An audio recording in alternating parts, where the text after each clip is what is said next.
Not everyone finds clarity in a crowd. Sometimes, it begins with a quiet voice that cares. A seed saved, a message replied to, a small question like, "How are you?"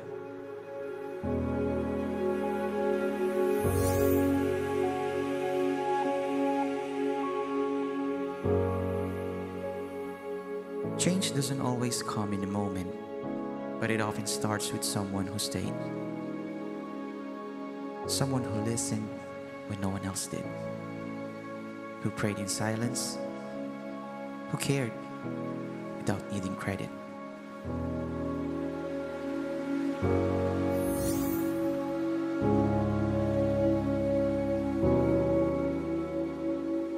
These are the people who make it personal. Who choose presence over perfection,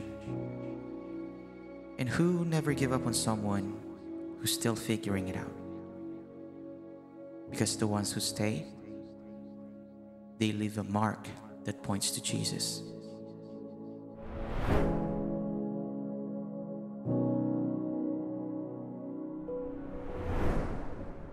And maybe right now, you'll remember the first time someone reflected his love to you. The moment you realized it was never about them. It was always Jesus reaching for your heart. What happened next wasn't chance, it was grace.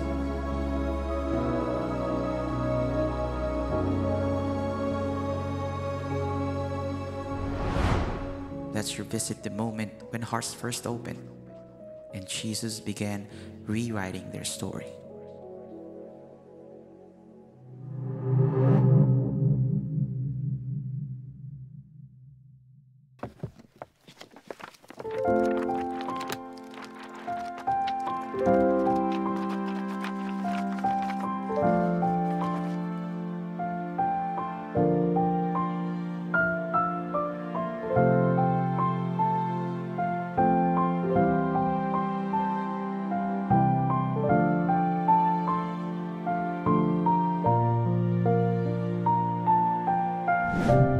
Hello, my name is Veronica. My name is Nico. My name is Nori. My name is Lovely. My name is JC. And this is my story.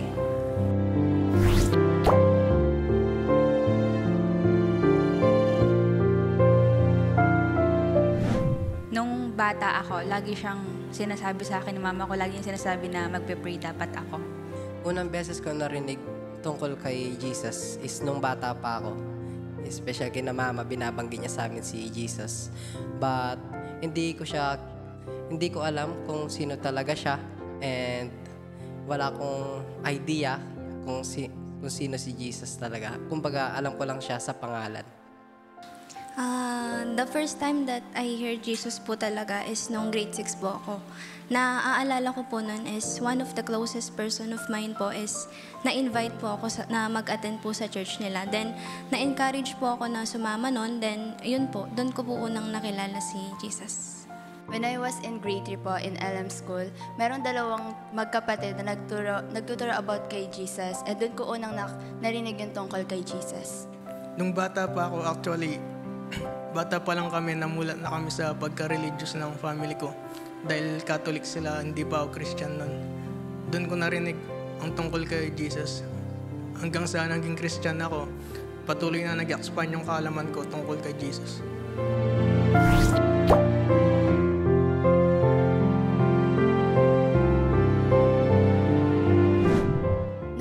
Po ako and natatakot nung una kasi po hindi ko alam na baka po may mga tanong doon, and then hindi po kasi ako sanay na mag-attend ng RRF and mag-attend ng church. Masaya po kasi lagi ko nakikita yung pinsan ko na namaalis siya ng Sunday. Tapos nung sinama niya ako sa church, masaya ako kasi alam ko na saan siya pumupunta. Una, nakikurious ako kasi hindi ko alam kung ano yung RRF na doon, ano yung ginagawa nila. Kaya kapag minsan inaaya ako sa church or RRF, hindi ako ready. To be honest po, I'm always looking forward po talaga na makilala ko po talaga si Lord. Then one of the closest person of mine po, friend of mine po is kinausap ko po siya na isama niya po ako sa church nila. And yun po, naging stepping stone po siya para yun, maisama din po nila ako sa RF that time. And sobrang nakaka-bless po yung pakiramdam that time.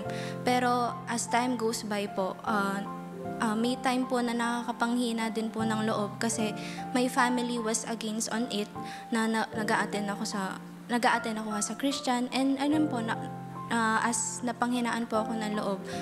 But during the process po, fight the good fight of faith lang po talaga yun. May mga leader po, yung mga leader po namin that time is in-encourage po ako, and hindi ko po makakalimutan yung sinabi po nila sa akin na magpatuloy lang po. Masaya tsaka nakaka-overwhelm kasi marami akong nakikilala, and doon nabubuo yung relationship bilang magkakapatid kay Lord. And dahil doon, yun yung naging way para lumabas ako sa comfort zone ko. Ako kasi yung taong hindi pala kibo tsaka hindi pala salita. Introvert, ganun. Tapos ngayon, naging way yun para lumabas ako sa comfort zone ko, makapag-interact at makasalamuha ang ibang tao, lalo na dito sa church.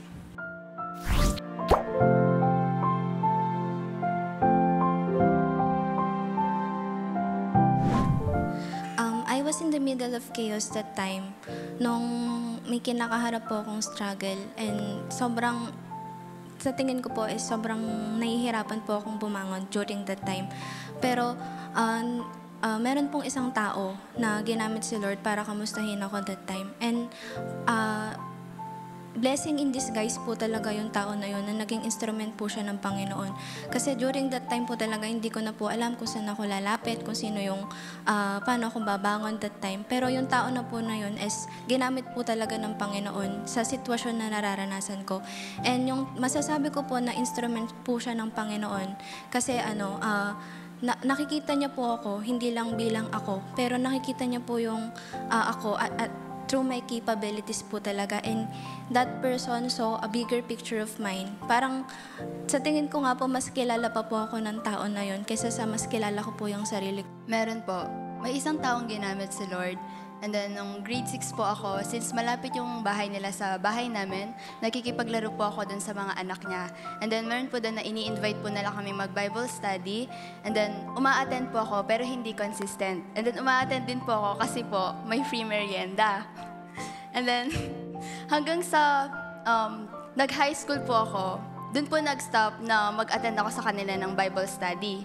At nung pandemic po, doon na ulit pumunta yung tao na yung naginamit ni Lord sa bahay namin upang mag-Bible study ulit. In-invite niya ulit ako.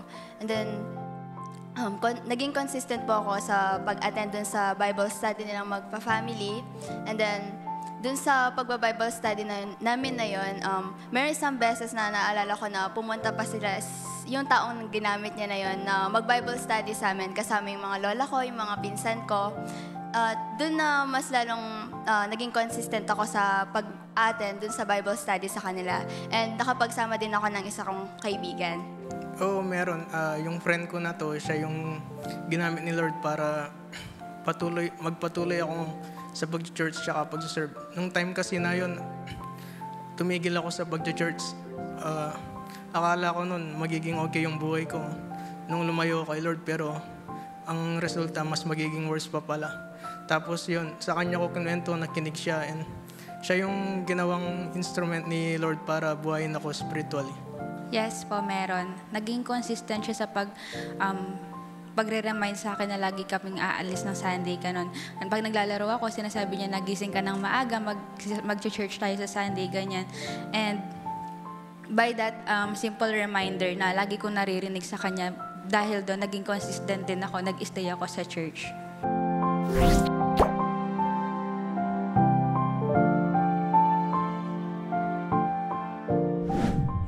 Malaki yung naging epekto niya sa akin, especially sa buhay ko. And dahil sa ginamit ng Panginoon sa tao na yon is naligtas yung buhay ko. Hindi lang yung buhay ko, naidamay din pati pamilya ko. yung naging epekto sa akin ng pagiging consistent niya is na-feel ko na belong ako dun sa church. And dahil consistent siya, naging consistent din ako sa pag-a-attend. And dahil sa kanya, nasali din ako sa dance ministry. Napakalaking impact nitong friend ko na to na tinulungan ako para muling mag-church at mag-serve kay Lord dahil na-realize ko sa sarili ko na mas mahirap pala pag lumayo ako kay Lord. And kay Lord ko lang pala mahanap yung peace, love, and joy. Hindi sa kahit na kanino dito sa mundo or kahit anumang bagay. And sobrang thankful ko kasi dinala ako ni Lord sa mga taong alam niya mag-grow ako at matutulungan ako spiritually.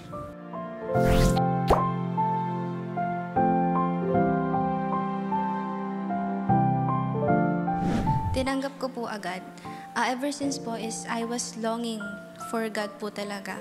And to be honest po, napatpad na po ako sa iba't ibang religion that time. Yun po, na ako po yung gumagawa nung way before. Then, dumating yung pagkakataon na God is truly make a way po talaga para makilala ko siya. Hindi ko tinanggap kaagad at tinanggihan ko rin kasi nagpadala ako sa takot at nag-curious pa rin ako sa mga nangyayari sa loob ng church kasi nga bago pa lang ako. That time, yung pag-invite niya sa akin sa church, binabaliwala ko lang and in-ignore ko lagi kapag yung usapan namin about sa pag-church. Lagi kong sinasabi na next time na lang, busy ako. Okay naman yung buhay ko, ba't pa ako babalik sa pag-church? Hanggang sa na-realize ko mismo sa sarili ko na, oo nga, no, parang may kulang. Parang sobrang hirap pala pag wala sa presence ni Lord. And yung gabing yun, nag-decide ako na, okay, sige, ready na ako. Pagkatapos kinabukasan, nung bumalik akong mag-attend sa church, pagpasok pa lang sa pinto, ramdam ko na agad yung presence ni Lord. And sabi ko sa sarili ko, sobrang gaan and sobrang saya sa pakiramdam na maranasan ulit yung ganun.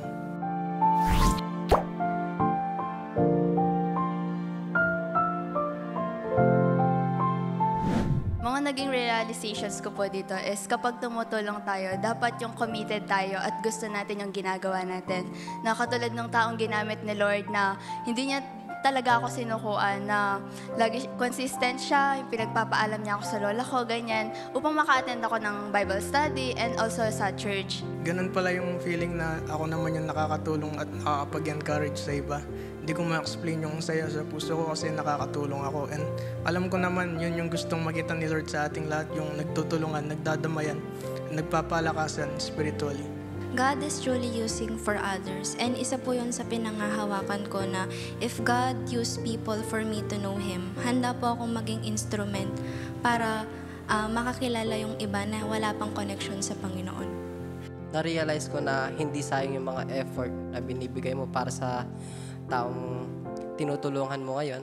And kahit hindi mo magad makita yung resulta, pero pag pinagkatiwalaan mo yung Panginoon, is lahat naman may mabubunga. And dahil naranasan kong may taong hindi sumuko sa akin, so naramdaman ko din na gaano ka-importante para hindi sukuan yung iba, lalo na if spiritual yung usapan.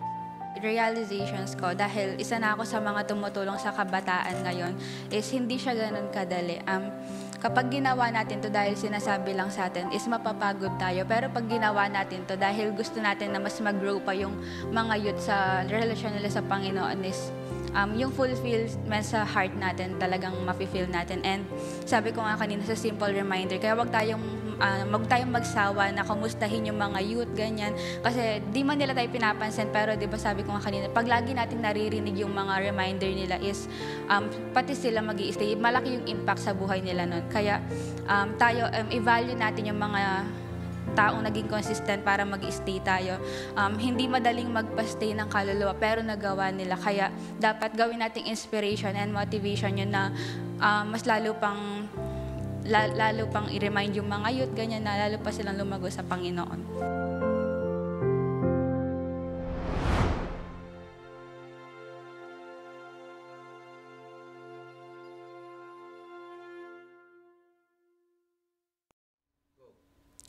Hi, my name is Cha, and this is my... no.